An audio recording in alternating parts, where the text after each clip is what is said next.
qanaqa bo'lsa sochlari shunaqa. Qayerda nima kim qilganini ayta olmaymiz. Imon insofdanmi, Xudoning o'ziga bersin. Farg'onada navbatdagi amaliyot. Mana shu yarmarka kelganimizda shot bo'yicha 5-amaliyot shunaqa o'tkazilyapti. Ya'ni sifatsiz amaliyot. Anchagina o'sha kollegalardan, shu xizmatni ko'rsatayotgan doktorlardan iltimos qilib so'rab qo'yamiz. Sochlarni nobud qilmasdan to'g'ri ko'chirib o'tkazinglar, insonlar pulini topishi qiyin, yana kutishi bor, aziyat chekishi bor.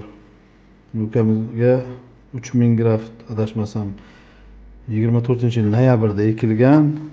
Mana shu joydan ozgina o'sib chiqqan. Mana bu joylarda suratlarni ko'rdik. Soch ekilgan bo'lgan, praktik hech narsa chiqmagan. Mana bu yoqlarda ozroq ekilgani chiqqan. Xullas, praktik o'sha murojaat qilgan vaqtlarida qanaqa bo'lsa sochlari shunaqa. Qayerda nima kim qilganini ayta olmaymiz. Imon insofdanmi, Xudoning o'ziga bersin.